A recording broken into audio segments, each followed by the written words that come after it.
I'm delighted to be here and really want to start a dialogue that thinks as positively as possible in the current political climate about the opportunities we face in public health. So I want this to be mostly about opportunities and exciting things rather than challenges. Nonetheless, the context in which we are operating obviously is around Affordable Care Act implementation. It's real, and yes, and it's, it is what so many of us hoped for, but that also means a lot of change. And how we manage that change is obviously going to be important. The Prevention and Public Health Fund, which has been so important to so many of us in bringing new dollars in and in stabilizing some existing programs, always something that needs to be preserved and protected, but clearly for us a major part of the implementation that's already underway. I had suggested that instead of doing your roundtable discussions that are planned, that you could break up into different groups to solve the fiscal cliff problem, and we'll just send it all back to Washington. You'd probably be more reasonable, probably less partisan, and probably more grounded in the reality of day-to-day life, but that's why you're not going to get to make these decisions. We could spend the entire hour talking about the fiscal cliff, and I think that would be an unnecessary distraction, even though every television station seems to be obsessed with it. Because the reality is they're going to find a solution to this problem. It will be ugly for a while, but everyone knows ultimately there will be a solution to this. I think what we need to recognize from the fiscal cliff discussions or the fiscal slope or whatever it is that we are working in a time where we are going to have very constrained resources. And so that requires us to think very carefully about the efficiency of what we do.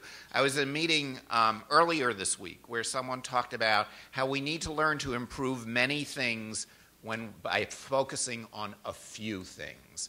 And I think that may be a good mantra for us as we think in a more cross-cutting way, and I will come back to this, about the work that we do. But as dire as the fiscal cliff may seem, I also think it's important to remember that decision makers in Washington genuinely understand that for public health, we are going through a transition that's primarily, in their mind, I think, related to the Affordable Care Act, but also related to just how the world is changing around us. And therefore, there is going to be a willingness to make short-term investments so that we can be modernized in our work and therefore achieve some long-term savings. So again, this doesn't, fiscal cliff and what appear like contractions coming our way doesn't necessarily mean it's closing off new investments and new ways of doing things. But ultimately, if we're going to get through these constrained times, and more importantly, if we're going to effectively improve the health of Americans, it's really all about partnerships and how we work not just among ourselves in public health, but with the healthcare system and with people outside public health. And that's going to be one of my themes here. So rather than parsing things out, bit by bit, this is Affordable Care Act implementation, this is fiscal cliff, I think I'd like us to think, a little bit more expansively and really think about, we have 4 years. This is the time at least in Washington, where we think in 4-year increments. 4 years. How about 4 goals for public health over the next 4 years? That some of these may feel a little bit aspirational, but if you think back 4 years ago, I'm not sure anyone really believed we'd see something like the Affordable Care Act coming to fruition 4 years later. So let's think aspirationally. And I think the first is obviously that we're all in public health to create health equity. Otherwise, I don't think most of us would be doing this. And we're going to achieve that by building the culture that is around health in all policies. And I will talk more about each of these. But I think that is, in a sense, our overarching mission. We want equity in health. We also need to be prioritizing prevention, especially community change and community prevention. And as the US healthcare system redesigns itself, just structurally, and as we also move forward with redesigning how the health system is financed, then we need to make sure that public health and community prevention are integrated into that without losing the identity of public health. We're going to have to restructure health programs and health agencies to break down silos and think more about being organized by interventions and needs of people rather than disease by disease by disease. And we'll also need to reorganize to recognize the new health infrastructure that is being built. So that's also going to be a lot of change, but I think ultimately change that will help us deliver on prioritizing prevention and creating health equity. But it does all ultimately come down to money, because without a stable base of funding for state and local public health, none of this can be achieved. And so I'm going to talk a little bit about perhaps a dream, but a direction in which I think we can go. So if we're going to address the social determinants of health, we have to be working with other partners. You know, the National Prevention Council and the National Prevention Strategy are the base at the federal level for that concept, but this cannot be driven from the top down alone. It also has to come from the bottom up, and it also has to come from our creating new constituencies for health and all policies. We can't appear to be just the people coming to housing and transportation and education and saying, help us create healthier people, because we haven't been able to do it on our own. We also need them to feel invested in creating health and making that part of their mission. The National Prevention Council starts that dialogue, but we have a responsibility in creating more relationships across sectors in order to make that happen. And ultimately, if we're going to create health equity, we need to be building social capital among individuals and among constituencies so they feel engaged and involved in the decisions that affect their lives. That ultimately will create a more healthy community and a more resilient community. So the structure for some of these new partnerships, as I mentioned, starts with the National Prevention Council. And here you see the tremendous variety of agencies that are part of the National Prevention Council. Could add a few here or there, but this is very broad-based. And creating that dialogue and through the development of the National Prevention Strategy has been an important breakthrough. What's critical for us, and that's taken, frankly, 2 years to develop those kinds of relationships where people are thinking that way. But it's going to take at least another 4 years for this to become part of the culture of each of these agencies. Because ultimately, we can't even think of this as a partnership between health and education, health and housing, health and transportation, health and EPA. It actually has to be thinking comprehensively about all of these things. And what's interesting is that over the last 4 years, we've seen education, housing, community development, anti-poverty work coming together. And those efforts have a health impact, but there hasn't been a conscious bringing into that dialogue of the health sector. And I think that's where we need to start moving forward. And there are fascinating partners in making this happen. The Federal Reserve Bank is now engaged in bringing community development people together with education people, with housing people, with public health people. And that's a fascinating conversation where they talk about investment interests and capitalization of stuff that, certainly not part of our public health lexicon, but needs to become part of our public health lexicon, because those investments, while they complain that they have so little money compared to us, they have a ton of money. Those investments make a huge difference in the lives of the people and the health of the people we care about. And they are open to and understand the value this may have for health. And we need to be part of each of those conversations, not just at the national level, but also at the local level. And the prevention strategy shows us the way. You should probably know this by heart by now. But when you think of the strategic directions of the National Prevention Strategy, whether it's healthy and safe communities or empowering people or the elimination of health disparities, it doesn't just take a health lens. It recognizes that stable housing matters, that having jobs matters in terms of health, that people being engaged in decision-making matters in terms of health. And so that really provides us an opportunity, and enshrined in law, to keep this conversation moving. And as you know, first there was the prevention strategy, and then there was an action plan that was released a few months ago. And these are three commitments that every agency on the National Prevention Council committed to. And I think these are important. They're worded in a very general way so everyone could sign on to it. But the very process of having every agency think about this and go through the cumbersome bureaucratic review process that is associated with any document that involves 17 agencies and offices of the federal government, that process alone was educational and important. And when you think about what opportunities these commitments provide to us and colleague constituencies in each of those agencies, this opens a huge door. So when this line, consider prevention and health within departments and encourage partners to do so voluntarily as appropriate, it's essentially saying we're open to health impact assessments. And some of the agencies are already doing it, and an NPHI is part of this.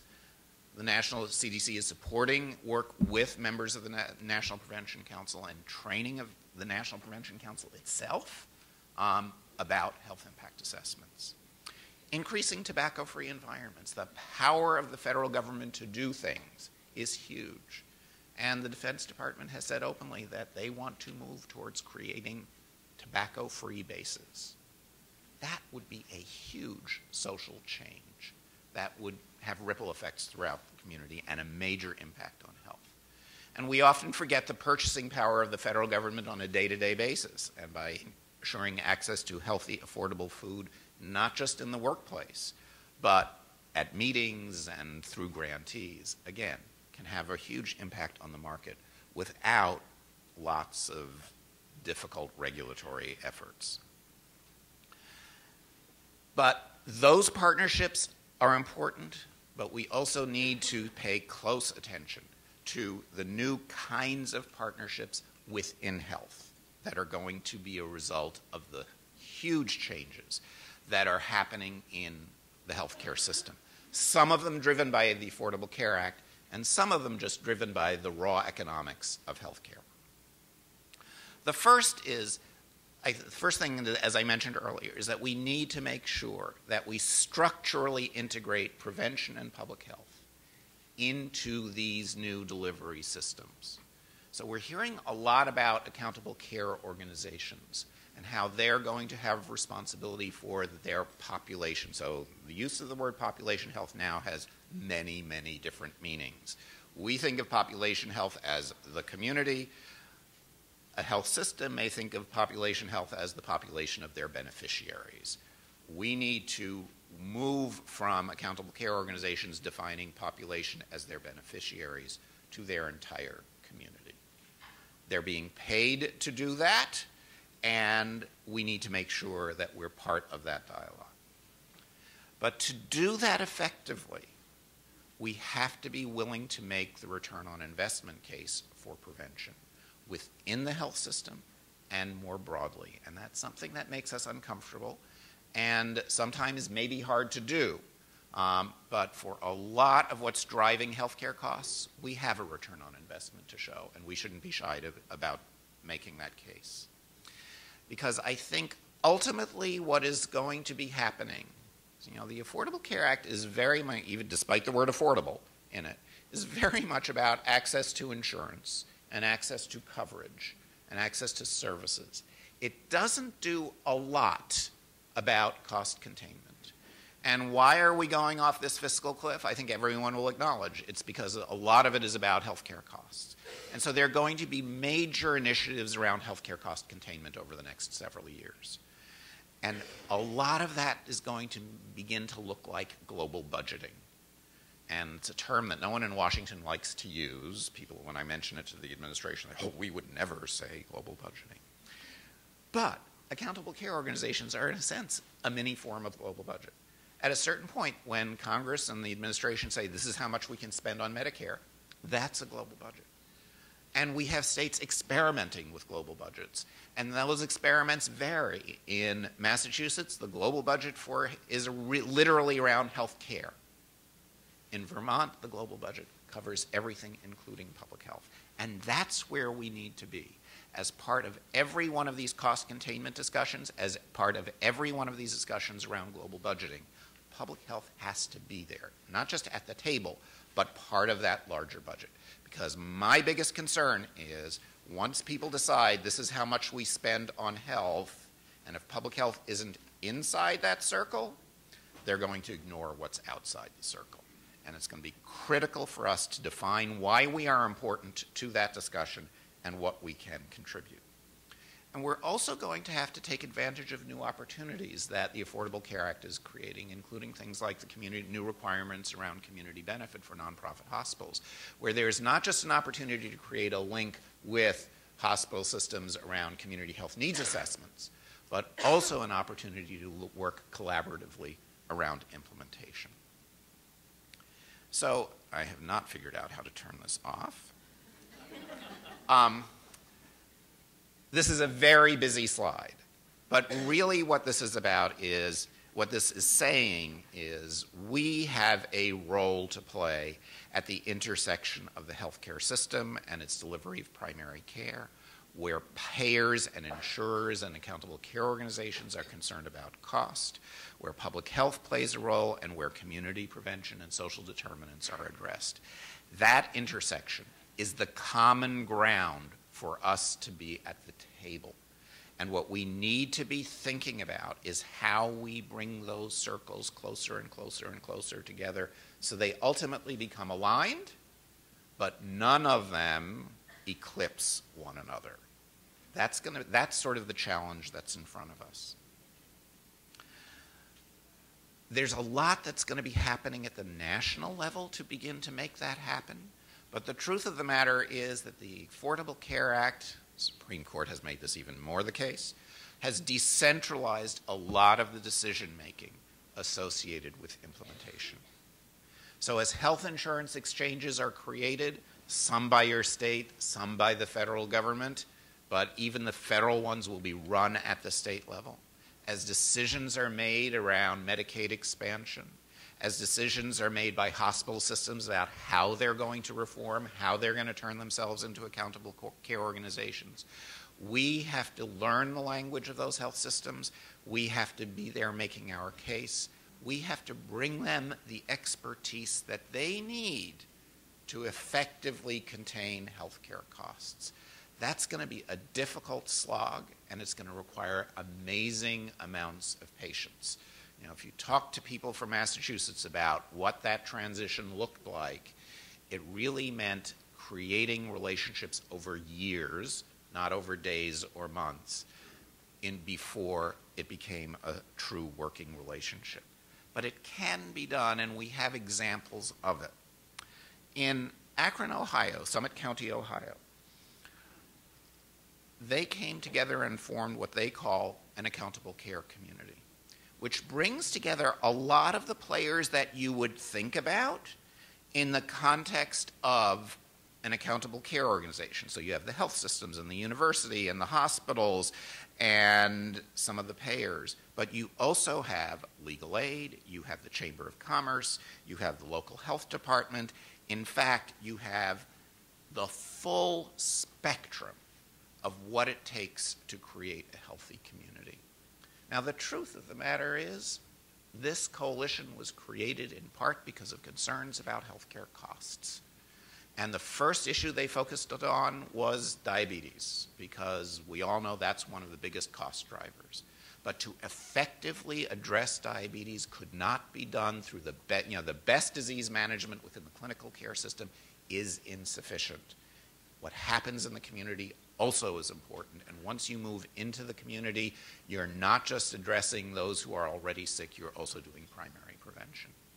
And we need to seize those opportunities, because what did they do in Akron? They created some of the community services that people need. They worked on making the community more walkable. They are a community transformation grantee.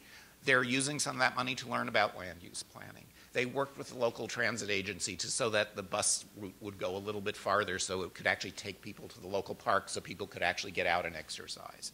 So they're thinking in that comprehensive way, starting at a point we may not start. We think about population health and what the community needs to look like. They may be starting with, we have these really expensive chronic disease cases we need to manage. But we can bridge that gap and show them policies and programs that will not only contain their costs, but also bring good primary community level prevention. And when we have a few of those wins in that relationship, they'll be more open to the broader agenda that we bring. And in fact, what they're doing in the accountable care community is a form of shared savings. So some of the savings goes back to the payers, but some of it gets reinvested in additional priorities in the community. And we have an ROI case to make. Some of you have seen this before. This is modeling work that we did as part of our F as in Fat report this year. And the top line is the current trajectory of healthcare costs related to obesity. The second line is if we do an average BMI reduction of just 1%. And the red line, that big gap there, that's the savings we would see in healthcare costs with a reduction of average BMI of just 5%. And that's the goal over 5 years for the Community Transformation Grant. So it's an achievable goal.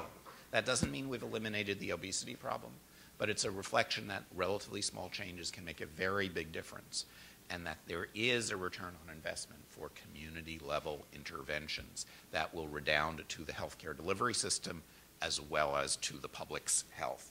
And so we have to be unafraid of making that case. So what does that mean then for public health?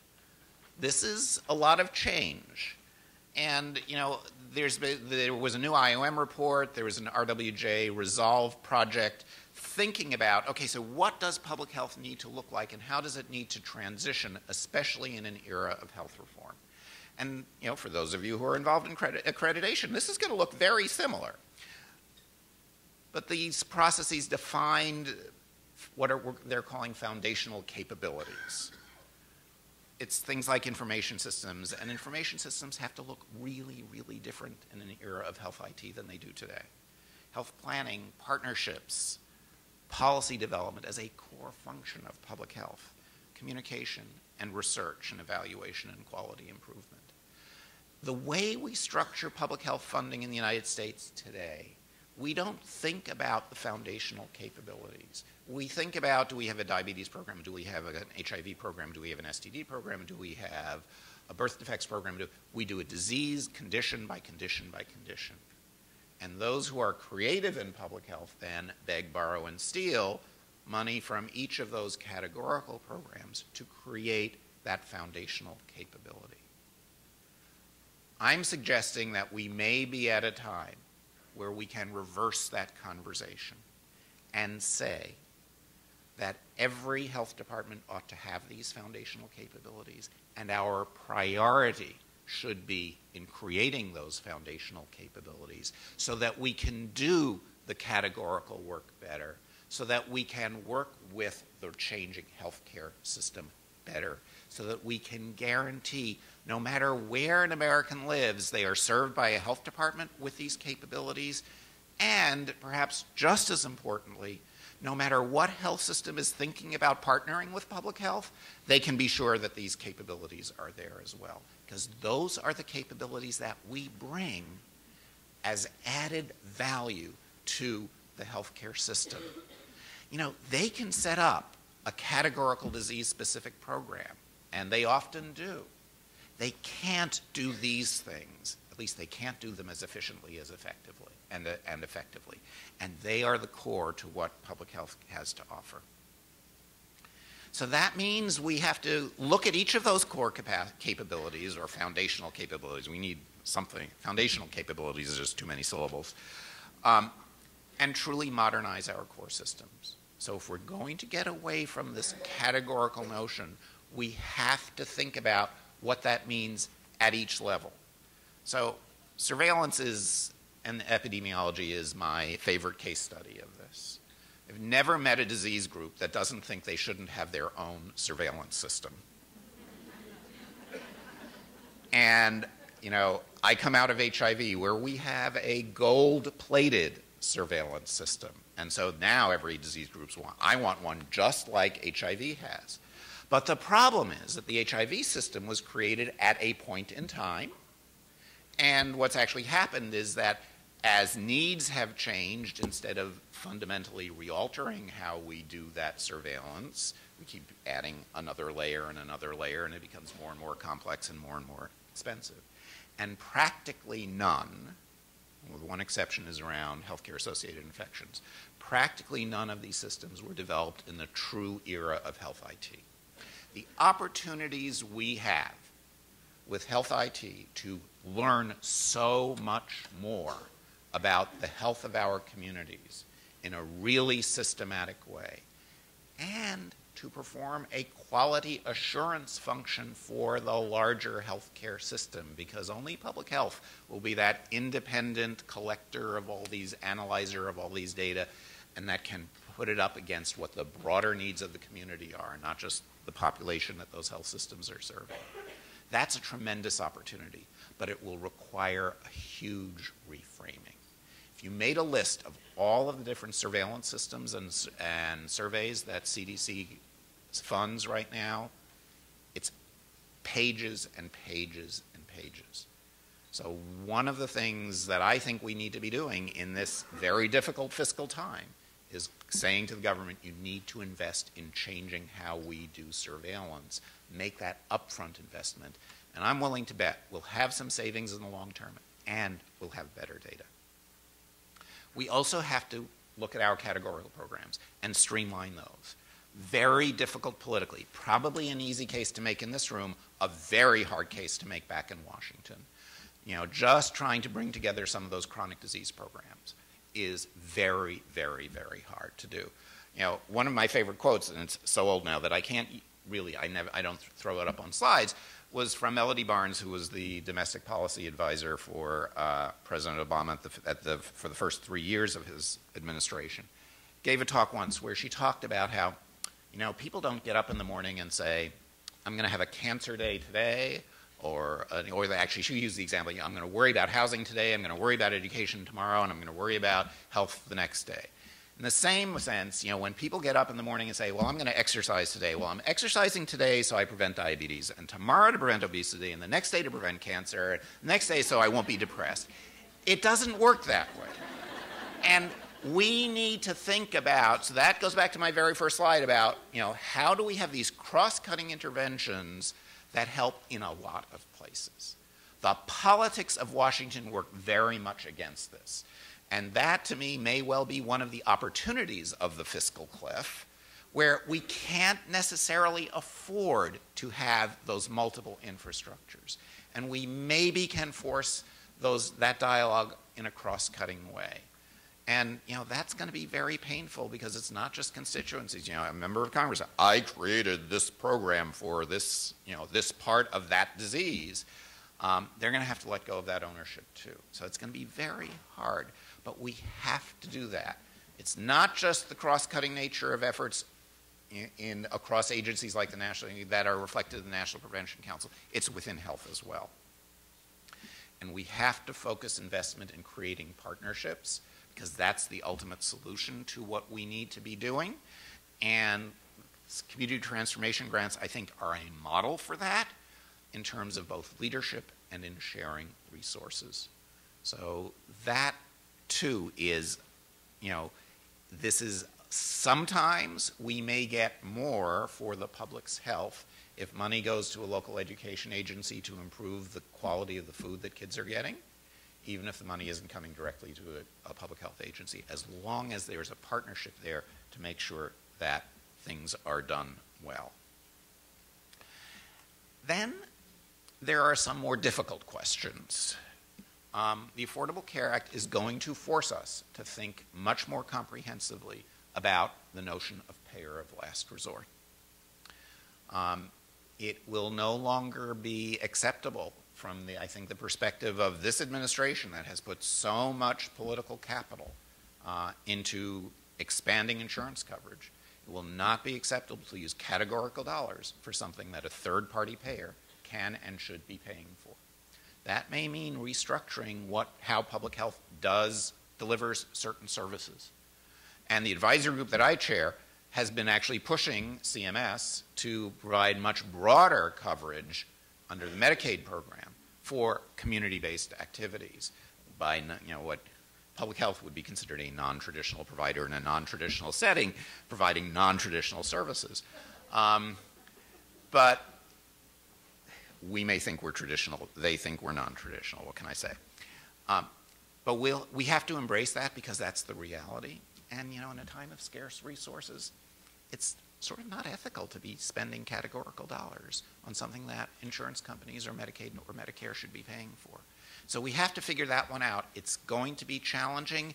The decision of the Supreme Court around making the Medicaid expansion voluntary is going to complicate that because it's going to be harder to know which states still need the categorical dollars and which don't. And I'll be honest, I think the politics of that are going to be really, really ugly, because if I were the administration wanting to push more states to embrace Medicaid expansion, I would just assume, as I figure out categorical dollars, that everyone's doing the Medicaid expansion. And so that's going to be really challenging. But what is also true is that I think there's a tremendous openness in the administration and in Congress to an understanding that this is a transition. It's a transition in terms of health departments learning and building the billing capacity, but also an understanding that we don't know what life is going to look like on January 1st, 2014, and it's going to take time for us to learn and for everyone to transition into this new system.